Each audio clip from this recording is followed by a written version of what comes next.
ರಾಯಚೂರಿನಲ್ಲಿ ಪತಿಯನ್ನ ನದಿಗೆ ತಳ್ಳಿದ ಕೇಸ್ ವಿಚ್ಛೇದನಕ್ಕೆ ಮುಂದಾಗಿದ್ದಾನೆ ತಾತಪ್ಪ ಗದ್ಯಮ್ಮ ದಂಪತಿ.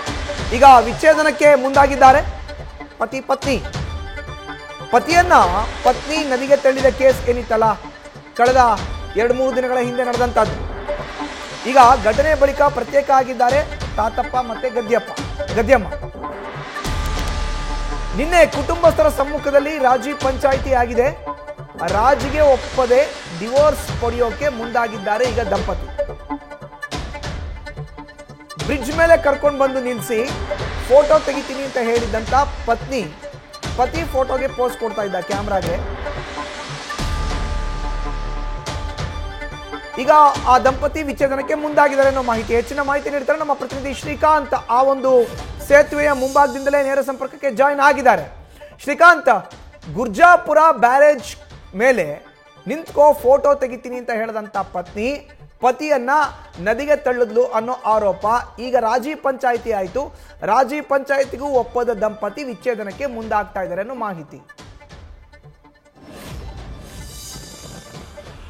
ಮಧುಸೂದನ್, ಕಳೆದ 2 ದಿನಗಳ ಹಿಂದೆ ರಾಯಚೂರು ಜಿಲ್ಲೆಯ ಏನು ಶಕ್ತಿನಗರದ ಗುರ್ಜಾಪುರ ಬ್ರಿಡ್ಜ್ ಕಮ್ ಬ್ಯಾರೇಜ್ ಏನಿದೆ, ಇಲ್ಲಿ ಹೆಂಡತಿನೇ ಗಂಡನನ್ನ ಸೇತುವೆಯಿಂದ ಕೆಳಗಡೆ ನೂಕಿ ಅದು ಟೈಟಾನಿಕ್ ರೀತಿಯಾದಂತಹ ಪೋಸ್ ಕೊಡಬೇಕು ಅನ್ನುವಂಥದ್ದು ಗಂಡನಿಗೆ ಹೇಳಿರ್ತಾಳೆ.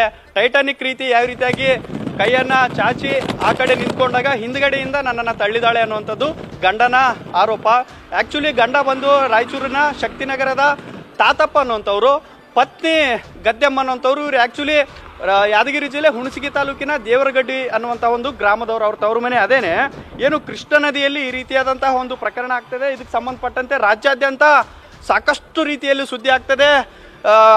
ಗಂಡರಿಗೆ ಅಂದ್ರೆ ಈ ಒಂದು ಗದ್ಯಮ್ಮ ಏನಿದ್ದಾಳೆ, ಗಂಡನನ್ನ ಕೊಲ್ಲಿಕ್ಕೆ ಯಾಕೆ ಪ್ರಯತ್ನ ಪಟ್ಲು ಅನ್ನೋಂಥ ಒಂದು ಡೌಟನ್ನು ಸಹ ಸಾಕಷ್ಟು ಜನರಿಗೆ ಬರ್ತದೆ.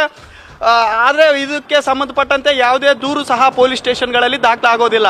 ಆದರೆ ಮನೆಯವರೇ ಕೂತು ರಾಜಿ ಪಂಚಾಯಿತಿಯನ್ನ ಮಾಡ್ತಾ ಇರ್ತಾರೆ. ರಾಜಿ ಪಂಚಾಯಿತಿ ವೇಳೆ ಇಬ್ರು ಒಂದಾಗಿ ಬಾಳ್ಬೇಕು ಅನ್ನೋಂಥ ಒಂದು ಮಾತನ್ನು ಸಹ ಕೆಲ ವರ್ಗದವರು ಹೇಳಿದ್ರು ಸಹ ಯಾವುದೇ ರೀತಿ, ಯಾಕೆಂದ್ರೆ ಮದುವೆ ಆಗಿ ಕೇವಲ 2.5 ತಿಂಗಳಾಗಿದೆ ಮಧುಸೂದನ್. 2.5 ತಿಂಗಳಲ್ಲಿನೇ ಗಂಡನನ್ನ ಕೊಲ್ಲಿಕ್ಕೆ ಸ್ಕೆಚ್ ಹಾಕಿದಾಳಲ್ಲ ಹೆಂಡತಿ ಅನ್ನುವಂಥ ಒಂದು ಆಕ್ರೋಶವನ್ನ ಏನು ತಾತಪ್ಪನ ಮನೆಯವರು ವ್ಯಕ್ತಪಡಿಸ್ತಾ ಇದ್ರೆ, ಇವಳು ಈಗಿನಿಂದನೂ ಅಂದ್ರೆ ಮೊದಲಿಂದನೂ ಇದೇ ಒಂದು ವಾದವನ್ನ ಮಾಡ್ತಾ ಇದ್ದಾಳೆ. ನಾನು ಯಾವುದೇ ಕಾರಣಕ್ಕೂ ತಾತಪ್ಪನನ್ನ ಅಂದ್ರೆ ತನ್ನ ಪತಿಯನ್ನ ಕೊಲ್ಲಿಕ್ಕೆ ಪ್ರಯತ್ನ ಮಾಡಿಲ್ಲ, ಅವನು ಕಾಲು ಜಾರಿ ಬಿದ್ದಿದ್ದು ಅನ್ನೋಂಥ ಒಂದು ವಾದವನ್ನ ಮೊದಲಿಂದನೂ ಮಾಡ್ತಾ ಬರ್ತಾ ಇದ್ದಾಳೆ.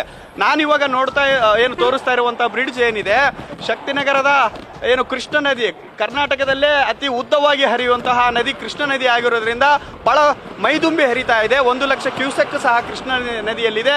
ಮೊಸಳೆಗಳು ಯಥೇಚ್ಛವಾಗಿದ್ದಾವೆ.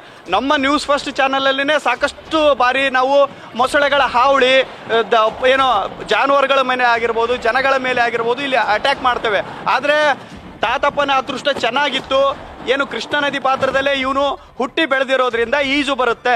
ಈಜಾಡ್ಕೊಂಡು ಹೋಗಿ ನದಿಯ ಒಂದು ಗಡ್ಡೆ ಮೇಲೆ ನಿಂತ್ಕೊಂಡು ರಸ್ತೆ ಮೇಲೆ ಹೋಗೋರಿಗೆಲ್ಲರಿಗೂ ಕೈ ಮಾಡಿ ಕರೆದು ನನ್ನನ್ನು ಕಾಪಾಡಿವ್ರಿ ಬ್ರೋ, ಅವಳನ್ನ ಹಿಡೀರಿ ಬ್ರೋ, ಅವಳೇ ನನ್ನನ್ನು ತಳ್ಳಿದ್ದು ಅನ್ನೋಂಥ ಒಂದು ಆಕ್ರೋಶಭರಿತ ಮಾತನ್ನು ಆವಾಗ ವ್ಯಕ್ತಪಡಿಸ್ತಾನೆ.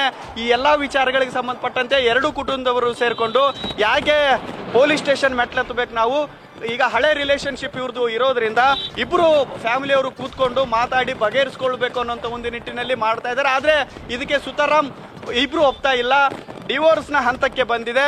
ಡಿವೋರ್ಸ್ ಮಾಡಿ ಇವರಿಬ್ಬರಿಗೂ ಬೇರೆ ಬೇರೆ ಮದುವೆ ಮಾಡಬೇಕು ಅನ್ನೋಂತಹ ಇಂಗಿತವನ್ನು ಸಹ ಇಲ್ಲಿ ಕುಟುಂಬಸ್ಥರು ವ್ಯಕ್ತಪಡಿಸ್ತಾ ಇರೋದ್ರಿಂದ ಯಾವುದೇ ಕಾರಣಕ್ಕೂ ಗಂಡ ಹೆಂಡತಿ ಜೊತೆಗೆ ಇರೋಕ್ಕಾಗಲ್ಲ ಅನ್ನೋಂಥ ಒಂದು ತೀರ್ಮಾನ ಸದ್ಯಕ್ಕೆ ಬಂದಿದೆ. ಇಬ್ಬರು ಸಹ ಸದ್ಯಕ್ಕೆ ಡೈವರ್ಸ್ನ ಹಂತಕ್ಕೆ ಬಂದಿರೋದು ನಿಜಕ್ಕೂ ದುರಂತ. ಈಗ ಗದ್ಯಮ್ಮ ಏನಿದ್ದಾಳೆ, ಗದ್ಯಮ್ಮ ಅವಳ ತವರ ಮನೆಯಲ್ಲಿ ಆಕೆ ಇರುವಂಥದ್ದು, ಇನ್ನು ತಾತಪ್ಪ ರಾಯಚೂರಿನಲ್ಲಿ ಇರುವಂಥದ್ದು. ಇಬ್ರು ಸದ್ಯಕ್ಕೆ ಬೇರೆ ಬೇರೆಯಾಗಿ ಜೀವನ ಮಾಡ್ತಾ ಇದ್ದಾರೆ. ಇವತ್ತೂ ಸಹ ಮತ್ತೆ ರಾಜಿ ಪಂಚಾಯತಿಗೆ ಕುಟುಂಬಸ್ಥರು ಸೇರ್ತಾ ಇದ್ದಾರೆ. ಇವತ್ತು ಯಾವ ರೀತಿಯಾಗಿ ತೀರ್ಮಾನ ಆಗುತ್ತೆ ಅನ್ನುವಂಥದ್ರ ಮೇಲೆ ಇವರಿಬ್ಬರ ಜೀವನ, ಕುಟುಂಬ, ದಾಂಪತ್ಯ ನಿಂತಿರುವಂಥದ್ದು. ಮಧುಸೂದನ್, ಧನ್ಯವಾದ ಶ್ರೀಕಾಂತ್ ನಿಮ್ಮ ಮಾಹಿತಿಗೆ. ನ್ಯೂಸ್ ಫಸ್ಟ್ ನಿರ್ಭೀತಿಯಿಂದ ನಿಮ್ಮ ಪರವಾಗಿ.